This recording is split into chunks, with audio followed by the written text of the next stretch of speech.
দ্রুত বীর্যপাত বা ইরেকটাইল ডিসফাংশন অথবা অনেকের প্রিম্যাচিওর ইজাকুলেশন হয়ে থাকে, যেটা নিয়ে কিন্তু এই সময়ে মানুষ অনেক বেশি সচেতন। কিন্তু আপনার যদি লাইফস্টাইল হেলদি না হয়, আপনি যতই মেডিসিন গ্রহণ করেন না কেন, আপনি কিন্তু কোনোভাবেই এই প্রবলেম থেকে মুক্তি পেতে পারবেন না। এবং পাশাপাশি আপনার খাবার কিন্তু হেলদি হতেই হবে। অনেকেই জানতে চায় যে কোন ধরনের খাবারগুলো খেলে এই প্রবলেম থেকে খুব সহজে মুক্তি পেতে পারেন। আজকে সেই বিষয়টা নিয়েই আলোচনা করব। আপনাদের সঙ্গে রয়েছি আমি পুষ্টিবিদ উম্মে সালমা তামান্না। রাত জেগে থাকা এবং খুব সকালে ওঠার কিন্তু অভ্যাস আমাদের নেই। এক্সারসাইজ করার প্ল্যানও কিন্তু অনেকের থাকে না, বা অনেকে নিয়মিত এক্সারসাইজ করে না, সারাদিন হয়তো অফিসে থাকে, স্ট্রেসে কাজ করে, এবং যার কারণে কিন্তু একটা ফ্যামিলি লাইফে প্রবলেম দেখা দিতে পারে। আপনার খাবার প্যাটার্ন, আপনি যেটা করেন স্ন্যাক্স হিসেবে বাহিরের খাবার গ্রহণ করছেন, সেটা না করে কিন্তু আপনি হেলদি খাবার গ্রহণ করতে পারেন।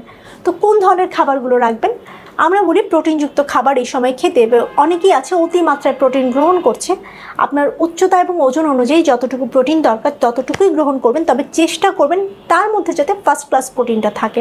আপনি সকালবেলা ঘুম থেকে উঠে যদি 1 কোয়া বা 2 কোয়া কাঁচা রসুন এবং 1 ইঞ্চি পরিমাণ আদা কুচি জাস্ট ছোটো ছোটো টুকরো করে আপনি কিন্তু মেডিসিনের মতো গিলে ফেলতে পারেন। চিবিয়ে খেতে পারলে আরও ভালো, না পারলে মেডিসিনের মতো সলো করে নিয়ে নিতে পারেন। সাথে কিন্তু আপনি 2 চা চামচ খাঁটি মধু, যদি আপনার ডায়াবেটিস না থাকে আপনি নিতে পারেন। যদি আরেকটা গুরুত্বপূর্ণ যে বিষয়, আপনার ডায়াবেটিস এবং হাই ব্লাড প্রেশার যদি থাকে, কোলেস্ট্রল যদি বেশি থাকে, এটা কিন্তু আপনার নিয়ন্ত্রণে রাখতে হবে। হরমোনাল কোনো ইস্যু থাকলে, থাইরয়েড থেকে থাকলে, সেটাও কিন্তু আপনার নিয়ন্ত্রণে রাখতে হবে। তার পাশাপাশি আপনি অবশ্যই চেষ্টা করবেন আমি আজকে যে বিষয়গুলো বলবো, যে খাবারগুলোর কথা বলবো, এগুলো প্রতিদিনের খাবার তালিকায় রাখতে। সকালে আপনি ফাস্টফুড বা পরোটা এগুলো না খেয়ে আপনি ওটস রাখার চেষ্টা করবেন। ওটসে প্রচুর পরিমাণে অ্যান্টিঅক্সিডেন্ট থাকে, ভাইটামিনস, মিনারেলস থাকে, যেটা কিন্তু আপনার ব্লাড সার্কুলেশন বাড়াতে সাহায্য করবে। আপনার সেক্সুয়াল যে ডিজায়ার সেটা বাড়াতেও সাহায্য করবে। আপনি সকালে 1 গ্লাস দুধ, বাদাম, ওটস দিয়ে কিন্তু খেয়ে নিতে পারেন। সাথে অবশ্যই একটা ডিম সিদ্ধ থাকবে। নাস্তার পরে কিন্তু আপনি গাজরের জুস খেতে পারেন। গাজরের জুসে প্রচুর পরিমাণে অ্যান্টিঅক্সিডেন্ট থাকে, যেটা কিন্তু আপনার ব্লাড সার্কুলেশন বাড়াতে সাহায্য করবে এবং স্পার্ম কাউন্ট বাড়াতে সাহায্য করবে, টেস্টোস্টেরন লেভেল বাড়াতেও সাহায্য করবে। মিড মর্নিং স্ন্যাক্সে অনেক প্রচুর পরিমাণে কফি বা চা খায়, সেটা না খেয়ে আপনি এই সময়টাতে কিন্তু কলা খেতে পারেন।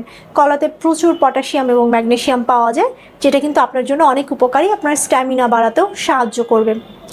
দুপুরের খাবারে আপনার স্বাভাবিকভাবে অনেকেই আছে যে ডাল খাচ্ছে, ভাজা পোড়া খাচ্ছে, ভাজা মাছ মাংস খাচ্ছে, সেটা না খেয়ে আপনি স্বাভাবিক লাল চালের ভাত নেওয়ার চেষ্টা করতে পারেন। শাক সবজি প্রচুর পরিমাণে খাবেন, সালাদ রাখবেন, লেবু রাখতে পারেন।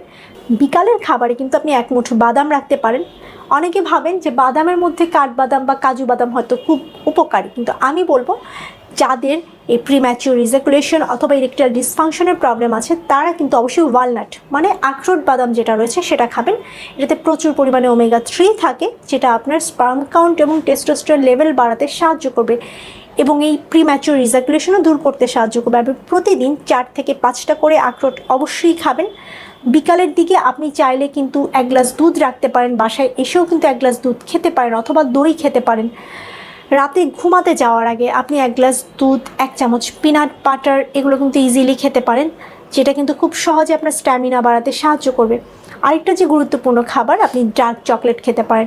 ডার্ক চকলেট কিন্তু আপনার স্ট্রেস দূর করবে, মাইন্ড বা মন শান্ত রাখতে সাহায্য করবে, যে কারণে আপনি কোনো কাজে সহজে ফোকাস করতে পারবেন। আপনার খাবার প্যাটার্নটা যদি চেঞ্জ হয় এবং ঘুমাতে যাওয়ার আগে যে খাবারগুলো বললাম, সারাদিনে খাবারের প্যাটার্ন যেগুলো বললাম, এগুলো যদি আপনি মেনে চলেন, নিয়মিত যদি এক্সারসাইজ করেন, চেষ্টা করবেন 30 থেকে 40 মিনিট হাঁটাহাঁটি, জগিং বা রানিং করার জন্য, এই নিয়মগুলো যদি মেনে চলেন, তাহলে কিন্তু খুব সহজে আপনি এই প্রবলেম থেকে মুক্তি পেতে পারবেন। সবাই সুস্থ থাকবেন, ভালো থাকবেন। আল্লাহ হাফেজ।